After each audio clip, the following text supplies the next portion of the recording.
Assalamualaikum warahmatullahi wabarakatuh. Alhamdulillah wassalatu wassalamu ala Rasulillah amma ba'du.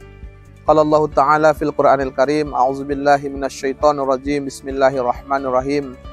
Ya ayyuhalladzina amanu idza qila lahum tafassahu fil majalis fafsahu yafsahillahu lakum wa idza qila anshuju fansuju yarfa'illahu alladzina amanu minkum walladzina utul ilma darajat.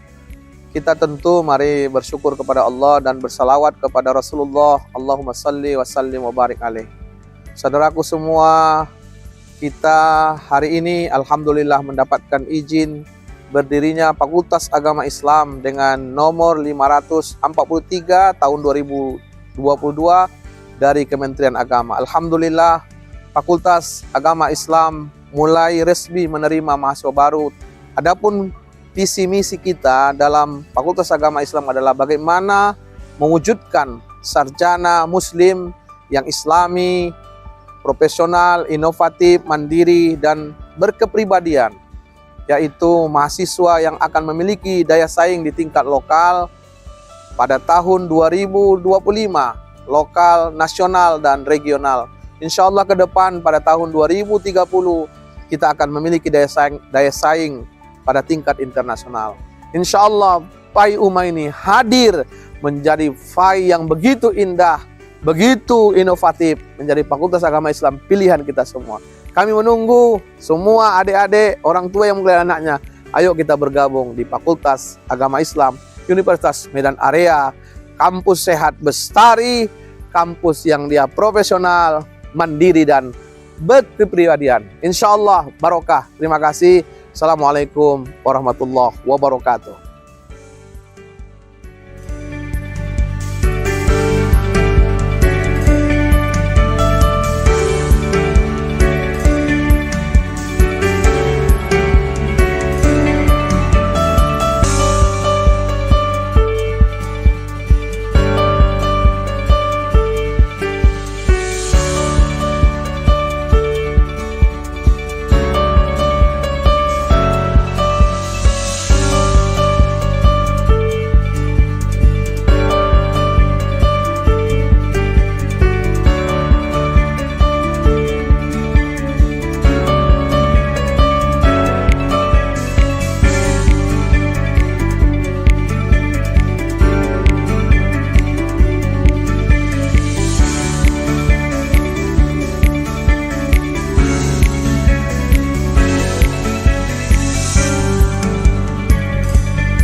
Assalamualaikum warahmatullahi wabarakatuh. Bismillah, alhamdulillah, wassalatu wassalamu ala sayyidina Muhammad ibn Abdillah wa ala alihi wa sahbihi wa mawalah, amma ba'd. Para pemirsa TV MUI Medan untuk Medan dan umat, bagaimana kabarnya? Kami doakan semoga para pemirsa dalam keadaan sehat walafiat. Para pemirsa TV MUI Medan untuk Medan dan umat, hari ini Kamis 6 Oktober 2022, podcast TV MUI Medan bersama saya Haji Rahmat Hidayat Nasution yang akan berbincang, akan ngobrol-ngobrol dengan Wakil Ketua Umum MUI Kota Medan, Al-Ustadz Dr. Andes Haji Burhanuddin Damanik MA, dengan topik bahasan pengelolaan manajemen masjid.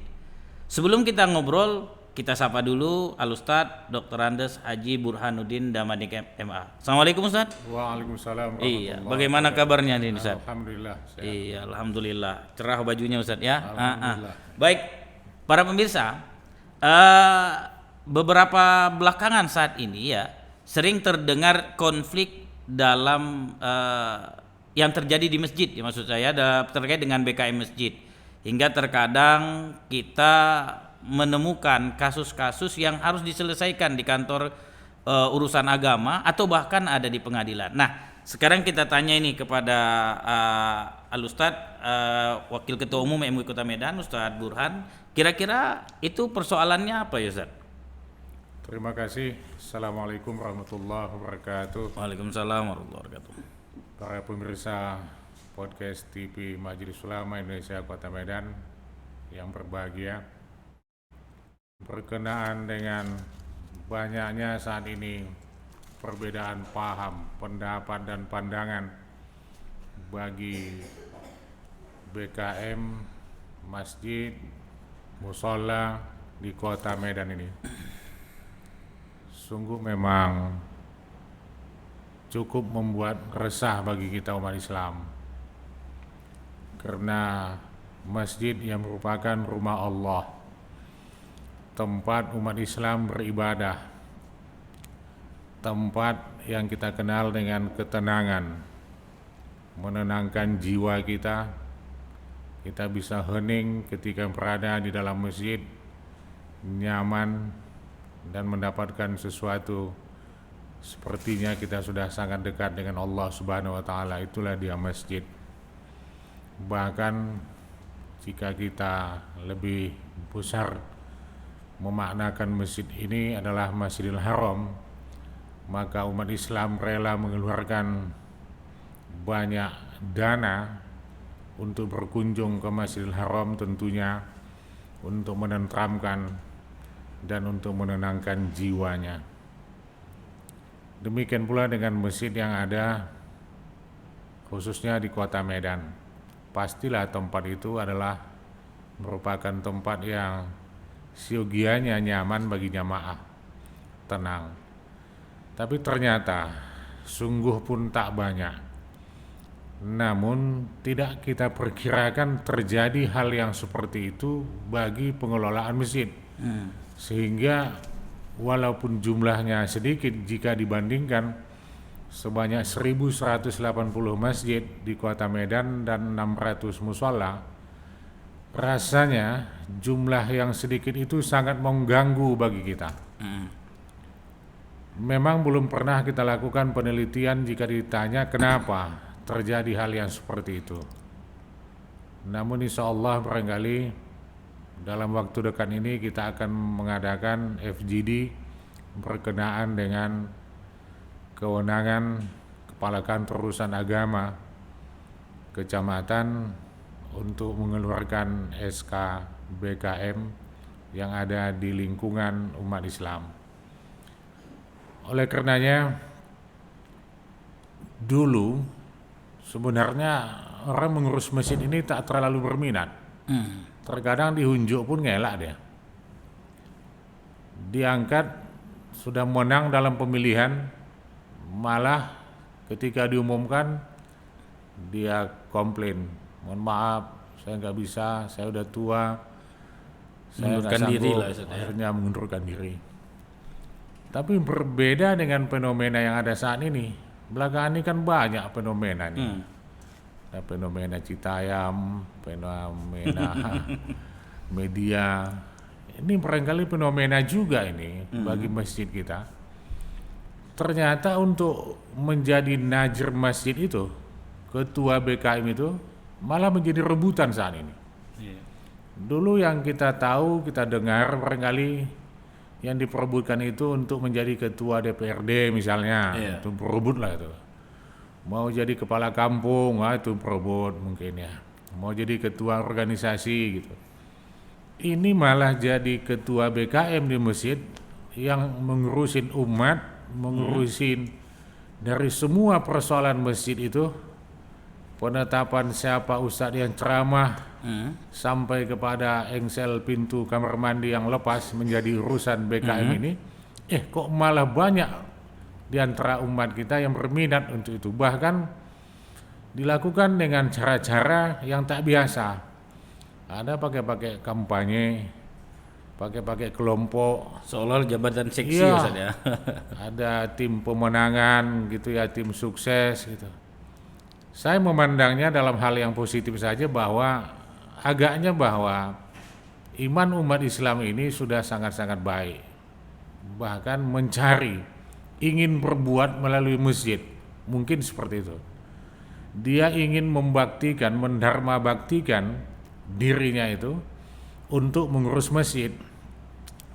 Mungkin pihak lain juga melakukan hal yang sama, sehingga terjadi benturan kepentingan, yang ini mau, yang sana juga oke, yang sini juga ingin, jadi sehingga terjadi benturan-benturan. Hanya saja setelah barangkali terpilih salah seorang menjadi ketua BKM, begitu sebutan kita di Medan, siogianya mereka-mereka yang ikut tadinya mencalonkan diri atau dicalonkan untuk menjadi ketua itu sebagai saingan yang pemenang ini, mestinya itu dirangkul, mestinya itu diikut sertakan dalam kepengurusan BKM itu. Tapi kenyataan yang ada kita lihat malah karena terjadinya kelompok dan blok-blokan tadi, ketika seseorang menang, telah terpilih menjadi ketua BKM, maka kelompok yang merupakan saingan tadi itu, ini tidak diikut sertakan lagi, bahkan diabaikan, bahkan mungkin dijauhi. Jadi oleh karenanya kan terjadilah sesuatu hal yang tidak sesuai, yang tidak pas di dalam masjid itu, padahal masjid semestinya tidak mengenal adanya perpecahan dan adanya kelompok yang seperti itu. Kenapa dilarang kampanye di masjid? Itu kan sesungguhnya untuk kepentingan jamaah, demi menjaga keutuhan, kekompakan jamaah. Belum tentu jamaah masjid itu seluruhnya satu pilihan dengan seseorang yang akan kita promosikan itu, yang kita iklankan itu. Belum pasti. Khawatir kita nanti sekiranya ada dukung-mendukung di masjid ini, ya mungkin apa yang didukung oleh ketua BKM mungkin tak didukung oleh sekretarisnya, mungkin bendahara punya pilihan lain lagi, sehingga dengan demikian terjadilah perpecahan di antara mereka. Terkadang kita umat Islam ini hal-hal yang seperti itu, yang rentannya adalah masjid. Ada sesuatu yang tak pas, ada sesuatu yang tak sesuai di hati kita di dalam masjid itu, yang menjadi korbannya kita buat adalah masjid. Semestinya kan tidak ada yang tak cocok barangkali dengan seseorang, ya udah cukup dengan seseorang itu saja kita tak cocok. Jangan kita jauhi masjid, apalagi bahkan sampai kita pindah masjid. Jadi dengan hubungannya dengan pertanyaan tadi bahwa kenapa terjadi yang seperti itu, yang pertama tadi itu kemungkinan sungguh pun kita berbaik sangka saja bahwa banyak di antara umat Islam saat ini yang sangat senang, yang sangat gemar untuk mengurus masjid. Hanya saja barangkali jumlah yang berkeinginan ini tak sesuai dengan jumlah masjid yang ada di Kota Medan. Lebih banyak yang mau ketimbang masjidnya yang diurus gitu. Selanjutnya juga dalam kepengurusan masjid ini banyak hal sesungguhnya yang perlu diperhatikan. Belakangan ini dulu sebenarnya sudah dikenal istilah najr wakaf. Hanya saja persoalan yang timbul belakangan ini sering disalahartikan makna daripada najr wakaf ini. Najr wakaf itu sesuai dengan undang-undang pun juga bahwa tugasnya hanya mengurus tanah wakaf. Sekiranya tanah wakaf itu belum punya alas hak, belum punya akta wakaf, maka diurusnya. Sekiranya tanah wakaf itu belum punya pagar, di pagarnya. Jika ada yang menyerobot barangkali yang merebut tanah wakaf itu, diselesaikannya. Selesai itu, udah pekerjaannya selesai. Lantas dia diam saja, dia ikut sebagai jamaah biasa. Hanya saja belakangan terjadi fenomena baru lagi, bahwa najr wakaf ini pun juga merasa punya kewenangan untuk mengurus operasional masjid itu. Padahal masjid itu dalam operasionalnya diurus oleh BKM yang kita kenal dengan Badan Kemakmuran Masjid. Ada masjid bahkan untuk menentukan siapa khatib Jumat pun dia harus melapor kepada najr wakaf. Di samping itu ada lagi yayasan. Ini semakin kacau lagi. Saya berulang-ulang sampaikan sejak dahulu sampai saat ini, sesuai dengan pandangan saya, bahwa sedapatnya dan sebaiknya di masjid itu tak ada yayasan.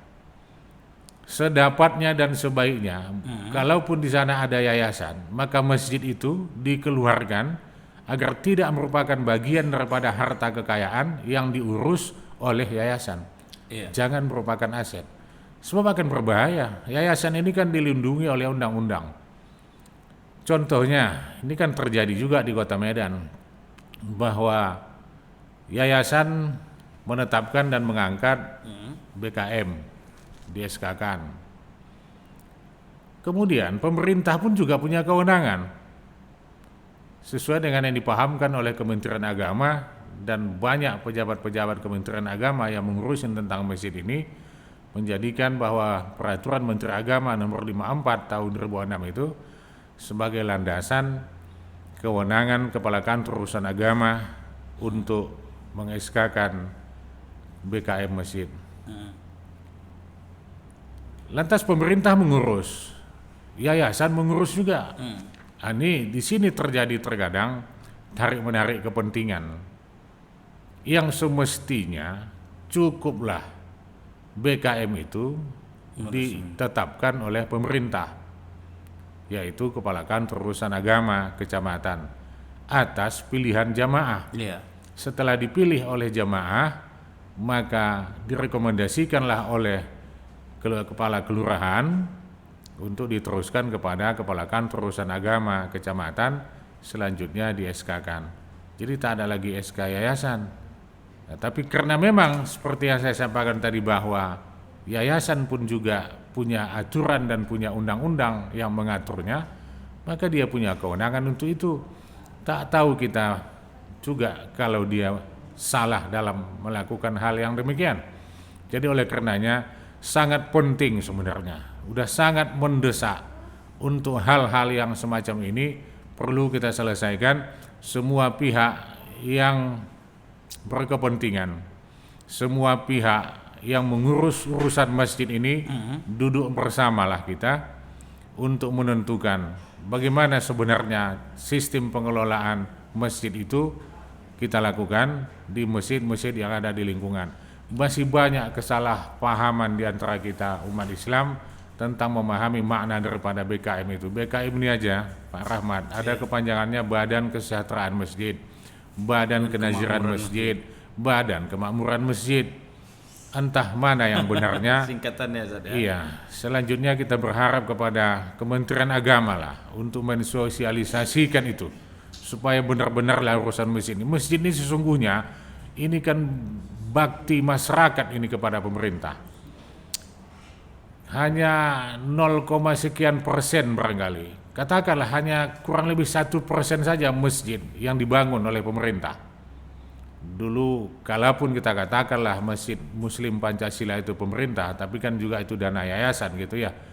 Kemudian juga mungkin nanti di perkantoran tertentu mereka samping membangun kantornya, membangun masjid. Selebihnya masjid itu dibangun oleh masyarakat. Itu kan luar biasa. 1180 masjid di Medan itu dibangun, dikelola oleh masyarakat. Termasuk juga dananya, sumber dananya dari masyarakat, dari jamaah. Nah, jadi oleh karenanya pemerintah apa tugasnya? Cukup hanya mengatur saja. Diaturlah sebaik-baiknya, diaturlah sedemikian rupa. Jika terjadi hal-hal seperti apa yang dipertanyakan tadi, maka tampillah daripada pemerintah untuk turut serta menyelesaikan. Sehingga dengan demikian insya Allah jangan sampai hal ini berlarut, apalagi sampai kepada polisi, sampai kepada pengadilan. Rasanya tak pantas kan. Pengurus masjid ya melakukan hal-hal yang demikian, ada yang diadukan, ada yang mengadukan, maka muncullah nanti rasa-rasa kebencian, padahal yang diurus ini adalah masjid, yang diurus ini rumah Allah, sampai ya terkadang sampai main kasar kan. Jadi itu yang perlu kita jaga sebenarnya. Baik Ustaz, ini kan tadi Ustaz menceritakan bahwa ada berkaitan dengan pengelolaan masjid ya, yang harusnya ditetapkan oleh pemerintah. Iya. Tapi terkadang kejadian di lapangan ini banyak orang menambah fungsi masjid. Kalau yang seperti Ustaz sampaikan kan sepertinya masjid itu ya tentu difungsikan lah untuk pelaksanaan ibadah apa semuanya. Tapi banyak masyarakat sekarang masjid juga dijadikan untuk lanjutannya, seperti bisa dibangun sekolah, bisa dibangun market seperti pasar kan begitu kan. Apakah ini bisa juga menjadi penyebab terjadinya permasalahan, dan ataukah pemerintah juga harus menentukan bahwa masjid tidak boleh dipakai untuk hal-hal di luar dari tujuan utamanya gitu. Ya, terima kasih. Sebenarnya peran dan fungsi masjid itu sejak dahulu kalanya memang seperti itu. Ada kurang lebih 7 atau 8 fungsi besar daripada masjid itu sebagai sarana yang digunakan oleh umat Islam. Di samping masjid itu digunakan sebagai tempat ibadah, tempat urusan sosial, tempat singgahnya musafir misalnya, tempat mengatur strategi, keuntungan dan kemuliaan umat Islam, tempat kesehatan, tempat juga di sana badan sosial yang bisa memberikan pertolongan dan bantuan kepada jamaah, dan sangat banyak sekali. Namun peran dan fungsi itu jika ditanya barangkali, mungkinkah itu bisa sebagai penyebab terjadinya perbedaan paham di antara pengurus BKM ini? Mungkin saja, itu sangat mungkin. Sekalipun sikap dasar kita mengatakan bahwa di masjid itu tidak ada suatu keuntungan apapun. Sekiranya pun ada keuntungan, maka keuntungan itu adalah untuk kepentingan jamaah, untuk kepentingan umat. Tak ada kepentingan pribadi di sana. Jadi bahasa kampungnya, apa kali yang dirubut rupanya di masjid itu? Iya. Apa kali untungnya rupanya? Apa yang didapatkan? Tak ada, sesungguhnya secara materi kita nggak mendapatkan sesuatu dari masjid. Kalaupun di sana nanti ada marketnya barangkali, ada di sana mungkin kesehatan, ada pendidikan yang dikelola, ya, yang barangkali jamaah juga memberikan bayaran terhadap pendidikan yang dikelola itu, mungkin ada sisa hasil usaha itu, maka tetap juga dikembalikan kepada masjid. Sebenarnya itu yang kita harapkan. Masjid mandiri itu adalah mampu dia membiayai kehidupan masjid itu. Dia mampu untuk membiayai operasional daripada masjid itu. Itu sangat diharapkan. Jadi mungkinkah terjadi hal yang demikian? Sangat mungkin. Tapi kembali kepada, kalau saya mengatakan kuncinya, yang pokok hanya satu, yaitu keikhlasan. Niat ikhlas kita untuk mengelola masjid itu. Mau apa sesungguhnya kita? Kalau memang mau mengharapkan keridhaan Allah, memang hanya orang beriman yang bisa mengurus masjid. Sesuai dengan surah At-Taubah ayat 18 itu. Tapi kalau memang mengharapkan sesuatu, mungkin prestise barangkali, mungkin ada nilai kemuliaan barangkali bagi seseorang, maka mungkin itu dia dapatkan. Tapi barangkali bisa saja tak selamanya. Mungkin saja sesaat dia dapatkan hal-hal yang seperti itu. Maka pada waktu tertentu dia akan kecewa karena dia tidak ikhlas dan tidak melandasi perbuatannya itu dengan landasan iman. Ya. Jadi kalau menurut Ustadz, sekarang pihak Kementerian Agama mesti cepat lah ya gitu ya untuk menanggapi peristiwa-peristiwa yang terjadi saat ini dengan menentukan aturan baku seperti apa mengelola masjid, begitu Ustaz? Iya, betul. Mereka semestinya mensosialisasikan setiap aturan yang ada. Umat ini, pengelola masjid ini, BKM ini nggak paham mereka nggak tahu. Beda najr wakaf dengan najr masjid aja mereka nggak tahu. Apalagi sampai kepada kewenangannya. Nanti kalau kita cerita tentang undang-undang gitu, mereka nggak paham itu.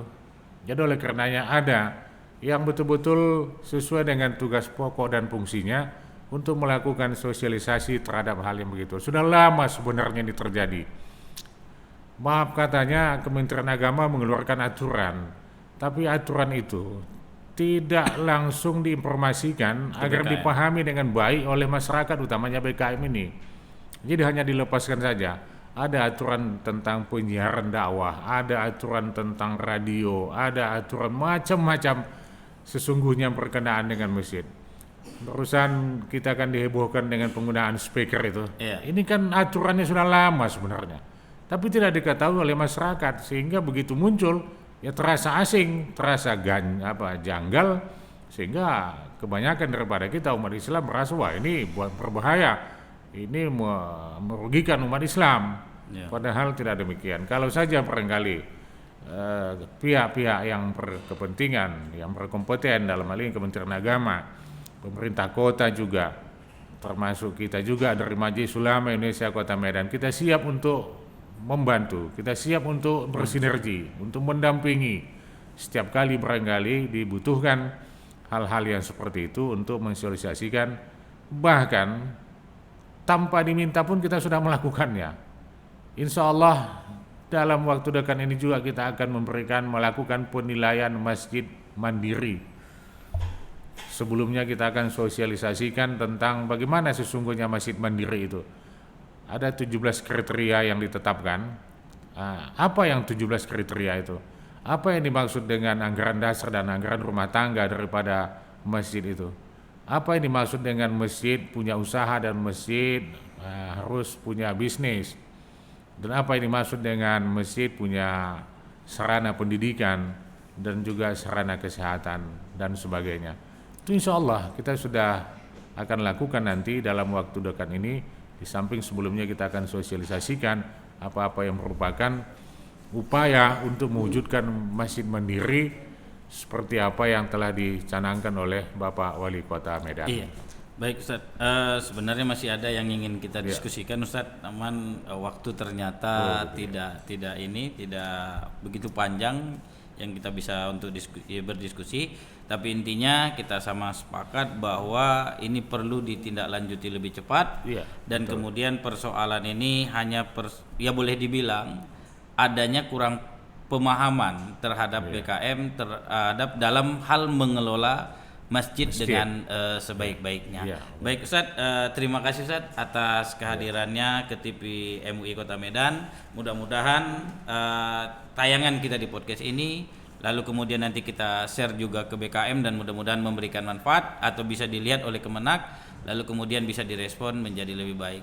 Terima kasih Ustaz atas kehadirannya. Para pemirsa TV MUI Medan, ini podcast TV MUI kita pada hari ini terkait dengan pengelolaan manajemen masjid dengan Al-Ustaz Dr. Andes Haji Burhanuddin Damanik MA. Mudah-mudahan yang kita lakukan pada hari ini memberikan manfaat. Terima kasih atas segala perhatian, mohon maaf atas segala kurangan. Assalamualaikum warahmatullahi wabarakatuh.